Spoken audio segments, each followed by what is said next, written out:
There are a lot of you who are paralyzed by the fear of missing out, who are listening to this episode right now. And we've talked about FOMO, fear of missing out, many times on this show before. We've also discussed impostor syndrome quite a few times on the show.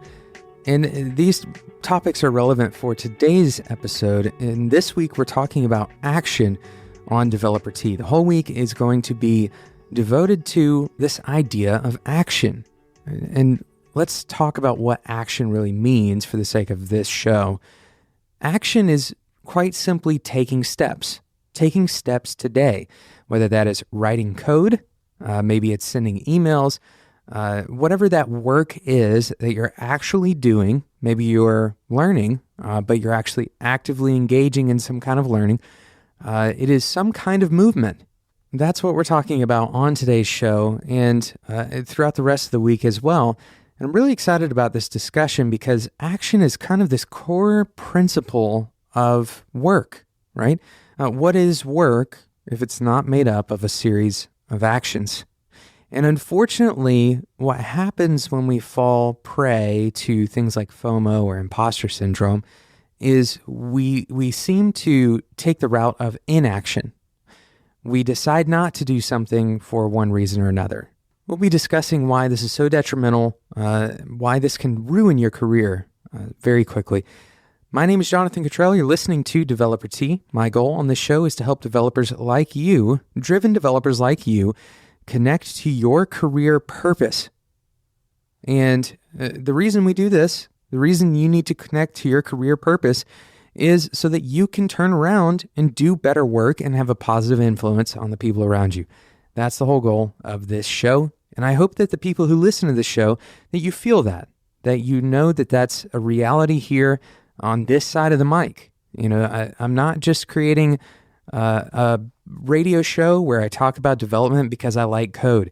That's not the real goal here. The real goal here is much deeper than that. If software development didn't even exist, if this was, 100 years ago, we could still be talking about almost every subject that we talk about on this show.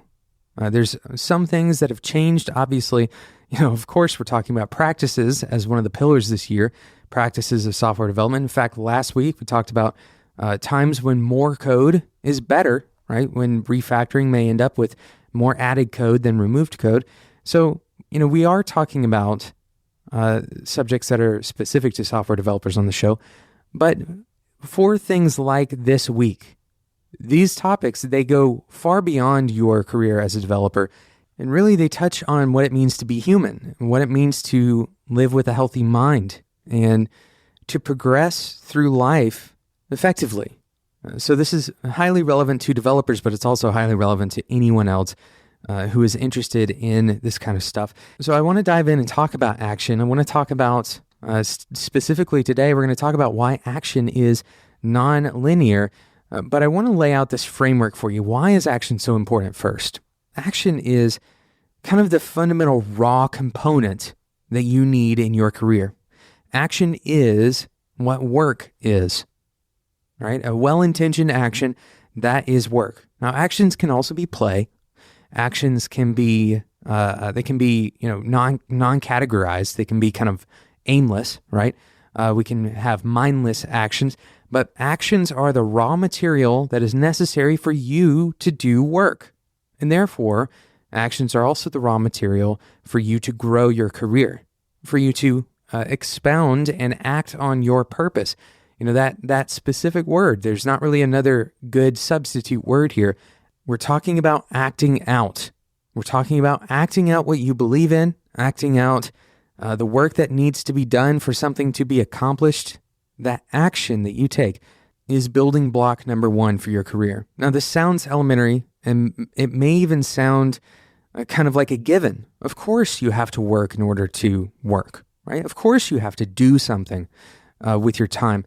But the reality for a lot of developers and non-developers alike is that the actions that we're taking, we're not really looking into, first of all, the volume of action that we take. How much action are you actually bringing into your day or into your week? And then the importance, the actual character or the quality of those actions.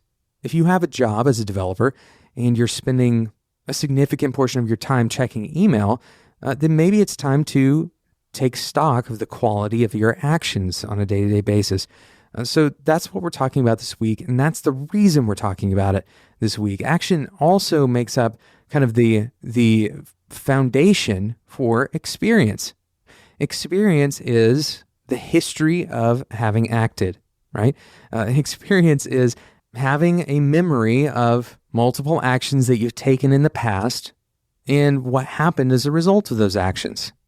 So again, actions act as kind of this raw building material for your career. Now, in today's episode, we're going to be talking about why action is nonlinear. We're going to discuss that right after we talk about today's awesome sponsor, Linode. We've talked about Linode multiple times on this show, so many times that we can't really count right now. And we've mentioned a lot of the things that Linode provides, and none of those things have gotten worse. In fact, everything has gotten better pretty much since Linode came on as a sponsor of this show. But I want to share something with you. I want to try to bring forth some of the offerings that Linode has, and you can find this stuff on their website. Linode has a mobile application. This is a Linode Manager to go. Now, on this, you can create a new Linode node. You can launch a Linode node from your iPhone or from your Android or whatever device you use. You can remove or you can reboot your Linodes. You can access your servers via SSH right from your phone. You can keep tabs on your Linode's performance with CPU, network, and output utilization graphs. There's tons of stuff that this thing can do, and it's all from your phone. Now, I've used my phone for this kind of stuff before, and it's gotten me out of binds. I've been on road trips where I needed to SSH into the server. And here's the thing. Before Linode came along, this stuff was kind of hard to do. You had to have your phone set up. You had to do a bunch of key sharing, all this stuff.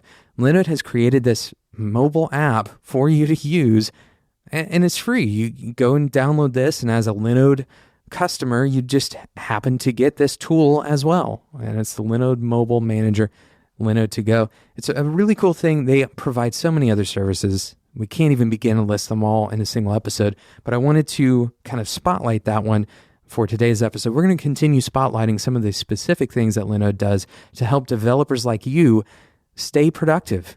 Even if you're on the train on your phone and you need to, restart a server. Maybe there's a memory leak and, you can't get it solved until you get to the office, but at the very least, you can restart your server. Well, you can do that from your phone with this Linode mobile app. It's a super cool idea that Linode has provided to developers because Linode is built for developers and they have developers like you on their team. So they know the kinds of things that you need. So go and check it out. spec.fm/Linode. And here's the thing. Linode is giving you $20 worth of credit. You can use them on any service that Linode provides. Any of their services, for example, their services start at $5 a month for a gigabyte of RAM on a Linode. So check it out, spec.fm/Linode. Use the code DeveloperT2018 at checkout for that $20 worth of credit. Thank you again to Linode for sponsoring today's episode of Developer T. So we're talking about how action is nonlinear. Action is nonlinear. What does this mean? Well, when we start pursuing a direction, imagine that you're walking down a trail. And this is the metaphor that we use for so many things. We use the metaphor of physical space. If I was to walk down a trail, then in order to take a different trail, I would have to retrace my steps. I'd have to come back to the beginning of that trail, right? Assuming that our trail is going in one direction and we need to go in a different direction, then we'd have to retrace our steps, get back to the starting point, and go that other direction. However, the paths that we take, specifically the actions that we take in our careers, are almost never linear. In the same sense that physical movement is linear, they're almost never linear. For example, learning is non-linear. Learning is non-linear, both in rate and in direction. As we learn one thing, for example, and this is how it's non-linear in rate, we may feel like we're stuck for a whole week. And then suddenly, we leave the office, we go home, take a shower, and we have an epiphany. And suddenly for the next 3 days, we're just we're learning at a rate that's like 10 times as fast as we were the rest of the week, right? And this is a nonlinear distribution of rate, or at least that's the way we perceive it. So we're able to have this big breakthrough, and this is the kind of ebbing and flowing. It can be a little bit frustrating, but it can also be incredibly invigorating. And it's how we learn, right? We learn by going through this process of trial and error. We learn through a lot of failure, and we can't really quantify that rate very well. We don't really know how much we're learning. It may be that, the time that we felt stuck was necessary for the time that we were moving quickly. So this nonlinear sense of learning in rate, but it's also nonlinear in terms of direction, in terms of progress. So, for example, if you're learning one language and you've developed a pretty good amount of expertise in this one language, and you have a lot of fundamental skills and you've learned a lot of the tricks of the trade and that kind of thing, and then you switch roles. Let's say you go to a new firm, a new company, a new project, and you have to learn a totally different language. Well, the linear version of this switch would mean that you're basically starting back at ground zero like a beginner, and you're having to relearn everything that you know about programming, essentially, right? You have to retrace your steps. The nonlinear version, which is so much more realistic, tells us that every experience is valuable. It adds to our momentum. You can think of action as kind of an engine that's spinning up. And as you take more actions, you're making that engine more powerful. You're revving that engine up to a higher RPM. This is kind of what action does for us, right? So as you learn more about, let's say Java, for example, then your ability to work in Java obviously increases, but you're not moving away. You're not moving in discord with your ability to work with another language. You can compose these two learning habits, and you can actually stack them. You can end up being better at Ruby because of what you did in Java, and being better at Java because what you learned in Ruby. So we have to undo this wrongful thinking about this linear way of thinking about learning. And this is what keeps us from taking action. So many times, the fear of missing out, well, if I start learning Ruby, then, what if Python is actually the language that takes off, right? Or if I start working at company A, then I may miss out on all of my opportunities in every other company because I didn't start with them first, right? This kind of thinking is something that our brain does so well, and we're going to talk about it more in the next episode, but it's also something that can debilitate us.